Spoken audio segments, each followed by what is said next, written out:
నమస్తే అమ్మా. ప్రస్తుతానికి సంపద ప్రాంతీయ పార్టీగా ఏర్పడుతుంది జాగృతి. సో దాని గురించి ఏమంటారు?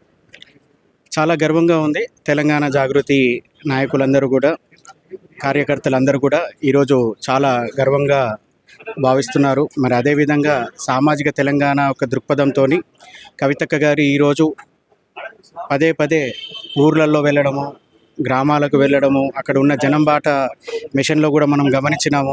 సామాజిక తెలంగాణ అని బీసీలకి, ఎస్సీలకి, ఎస్టీలకి ఎటువంటి అయితే అన్యాయాలు జరుగుతున్నాయో వాటికి అన్నిటినీ కూడా ప్రజల మధ్యలో, అటు గవర్నమెంట్కి కూడా మధ్యలో ఒక బ్రిడ్జ్ లాగా ఉండి, వారధిలాగా ఉండి ఈరోజు ప్రజల సమస్యలను పరిష్కరించడానికి ప్రశ్నిస్తూ, మరి అదేవిధంగా వారికి ఏదైనా ఒక రూపంలో ఖచ్చితంగా న్యాయం చేయాలనే దృక్పథంతోనే ఈరోజు ఒక కొత్త పార్టీని కూడా ఈరోజు ఏర్పాటు చేయడం అనేది జరుగుతుంది.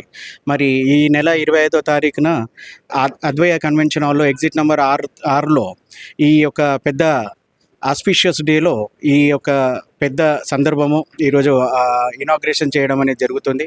పెద్ద ఎత్తున ప్రజలందరూ కూడా స్పందిస్తున్నారు. సామాజిక తెలంగాణకి ఏదైతే అక్కగారు పిలుపునిచ్చినారో అటువంటి పిలుపుని ఈరోజు ఎక్కడ కూడా ఏ పార్టీలో కూడా కనివిని ఎరగని విధంగా ఈరోజు కవితక్క గారు ముందుకు తీసుకెళ్తున్నారు.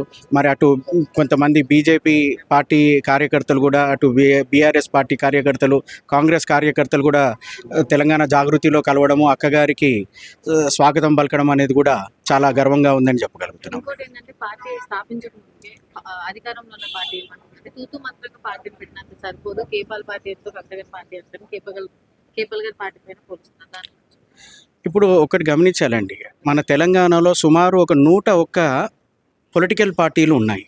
అందులో ఒక 4 పార్టీలు వచ్చి సెంట్రల్ పార్టీస్ ఉన్నాయి, ఒక 3 వచ్చేసేసి స్టేట్ రికగ్నైజ్డ్ ఉన్నాయి, ఒక సుమారు 90 నుండి 92 పొలిటికల్ పార్టీలు నాన్ లోకల్ పొలిటికల్ పార్టీలు. కానీ ఇక్కడ ఎప్పటి నుండో వాటి యొక్క వ్యవస్థలను ఏర్పాటు చేసుకొని కూడా ఈరోజు సమయం గడుపుతున్నారు, పొట్టాలు గడుపుతున్నారే కానీ ఎక్కడ కూడా ప్రజల సమస్యల మీద గొంతెత్తుతున్నారా, ప్రజల కోసము నిజంగా మనస్ఫూర్తిగా ఎవరైనా ప్రశ్నిస్తున్నారా అని చూస్తే ఎక్కడ కూడా అది కనబడట్లేదు. ఈరోజు గెలిచిన పొలిటికల్ పార్టీలు అలానే ఉన్నాయి, గతంలో ఉన్న పెద్ద పార్టీలు అని చెప్పుకునే పేరు దగ్గ పార్టీలు కూడా అన్నీ కూడా అలానే ఉన్నాయి. కానీ కేవలం కవితక్క గారు ఈరోజు తన యొక్క సుదీర్ఘ ప్రయాణం సుమారు 20 సంవత్సరాలు పైనగా ఈరోజు జాగృతి పేరిట మరి ఇంకా వివిధ సందర్భాలలో కూడా కవితక్క గారు పదే పదే చెప్పడం జరిగింది. ఎప్పటి వరకైతే ప్రజలకు న్యాయం జరగదో, పేద ప్రజలకు ముఖ్యంగా వెనుకబడ్డ తరగతి వాళ్ళకి ఎప్పటికైతే న్యాయం జరగదో అప్పటి వరకు నిజమైన నాయకత్వము పనిచేస్తూనే ఉండాలని, మరి అటువంటి నాయకత్వం ఈరోజు ఎక్కడ కూడా కనబడట్లేదని, గెలిచిన వారు ఖాళీ మేనిఫెస్టోలో వారి యొక్క తూతూ మంత్రాలు చెప్పుకుంటూ ఈరోజు గద్దెనెక్కేసి వారు ఎటువంటి న్యాయం చేయట్లేరు. మరి ఓడిపోయిన వాళ్ళు ప్రతిపక్ష పార్టీలు కూడా ఎక్కడ కూడా న్యాయం చేసే పోరాట దీక్షలో కూడా ఎక్కడ కూడా కనబడట్లేరు. మరి అటువంటప్పుడు నిజమైన న్యాయం ఎప్పుడు జరుగుతుంది ఈ సమాజానికి కానీ, ఈ సామాజిక తెలంగాణకు కానీ? నిజంగానే న్యాయం ఎప్పుడు జరుగుతుంది అంటే ఇటువంటి కవితక్క గారు లాంటి లీడర్షిప్ వచ్చినప్పుడే.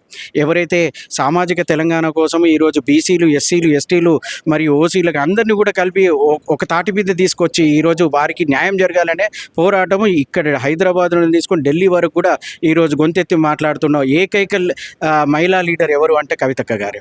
మరి అటువంటి కవితక్క గారి నాయకత్వం కోసం అందరూ కూడా స్వాగతిస్తున్నారు, వేచి చూస్తున్నారని గమనిస్తున్నారు. ప్రెస్ మీట్ లో కాలేజ్ పిల్లల గురించి కానీ, స్కూల్ పిల్లల గురించి కానీ, ఫీజు రియంబర్స్మెంట్ గురించి కానీ మాట్లాడారు. మంత్రి గారు ఆయన దగ్గరే పెట్టుకొని ఏదైతే ఎడ్యుకేషన్ మినిస్టర్ కూడా ఆయననే చూస్తున్నాడు. మరి ఎట్లాంటి న్యాయం అక్క ప్రశ్నించారు కదా, దాని గురించి ఇది చాలా బాధాకరమైన విషయం అండి. కనీస ధర్మము, ఒక basic facilities in any system, either in state level or either at national level కూడా మనం గమనిస్తే ఎడ్యుకేషన్ అనేది మొట్టమొదటిది ఒక అంశం. అటువంటి అంశం మీద కూడా ఎంత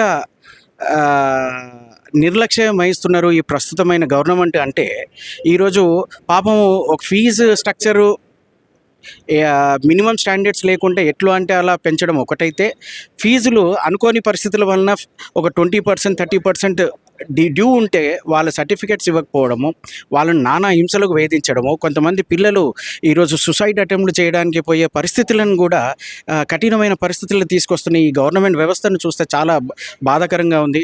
మరి అటువంటి విషయాలలో కూడా కవితక్క గారు గొంతెత్తి ఈరోజు ప్రజల మధ్యలో అటు వార్తల్లో కూడా అనేక మార్లు చెప్పడం జరుగుతుంది. దయచేసి పిల్లల జీవితాలతోనే చెలగాటలు ఆడొద్దు, దయచేసి పిల్లల భవిష్యత్తును కాపాడాలి, దయచేసి విద్యా సంస్థలను కాపాడుకోవాలి, కరెక్ట్ ఒక పద్ధతి ప్రకారంగా మినిమం ఇంక్రిమెంట్ ఏదైతే ఉందో, యాన్యువల్ ఇంక్రిమెంట్ ఉందో అది స్ట్రక్చరల్గా ప్రాపర్గా ఇంప్లిమెంట్ చేయాలనేది కవితక్క గారు ఇప్పటికి కూడా కోరుతున్నారు.